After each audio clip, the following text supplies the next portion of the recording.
Karibu tena mtazamaji wa The World News katika kipindi hiki cha ulimwengu wa siasa. Tunitazama kauli ya Ben Gvir, waziri wa usalama wa taifa la Israel, ambaye amesema kwamba Lebanon inapaswa kuwa uwanja wa michezo wa Israel, akimaanisha kwamba Lebanon inapaswa kuwa sehemu ya kujifunza zaidi kwa Israel. Jeshi la Israel linapaswa kuendelea na operesheni nchini Lebanon licha shinikizo kutoka kwa Marekani. Waziri wa usalama wa kitaifa wa Israel Itamar Ben Gvir anasema vikosi vya ulinzi vya Israel IDF vimeongeza uwepo wao kusini mwa Lebanon tangu mwanzoni mwa mwezi Machi baada ya kundi la wanamgambo la Hezbollah kurusha makombora dhidi ya Israel kuunga mkono Iran.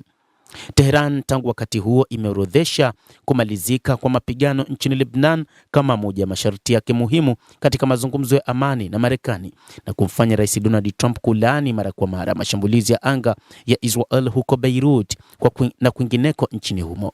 Akizungumza na waandishi wa habari, Ben Gvir alisema kuwa Israel inapaswa kumweka wazi Trump kwamba haiwezi kukubali kusitishwa kwa mapigano nchini Lebanon, ambapo zaidi ya watu 4,000 wameuawa tangu Israel ianze tena operesheni za kijeshi, akiongeza kuwa Israel haipaswi kuondoa wanajeshi wake ili kutoruhusu Hezbollah kushambulia tena.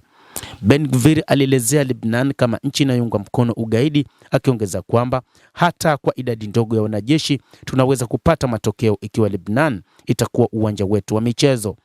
Hapo awali aliandika kwenye ukurasa wa X kwamba Lebanon yote inapaswa kuchomwa kujibu mashambulizi ya Hezbollah. Chini ya mkataba wa makubaliano kati ya Marekani na Iran uliotiwa saini wiki iliyopita, pande hizo zilitangaza kusitishwa kwa mara moja kwa mapigano ya kudumu kwa operesheni za kijeshi katika nyanja zote, ikiwa ni pamoja na Lebanon.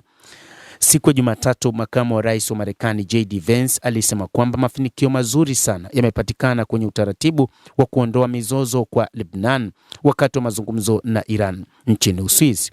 Wapatanishi wa Qatar na Pakistan walitoa taarifa ya pamoja wakisema kwamba pande hizo zimekubaliana juu ya kuunda kwa kiini cha utatuzi, wakati mazungumzo ya kiufundi kuhusu suala hilo yakiwa yanaendelea wiki hii, ambapo wakati huu miongoni mwa makubaliano sasa ni Marekani kuondoa vikwazo dhidi ya Iran ndani ya siku 60. Waziri wa ulinzi wa Israel Katz alisema hata hivyo kwamba Israel itahifadhi uhuru kamili wa kuchukua hatua nchini Lebanon na popote pale inapohitajika.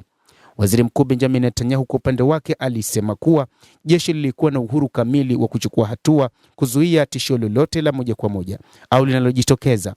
IDF haina vikwazo katika suala hili, Netanyahu alisema, kulingana na The Times of Israel.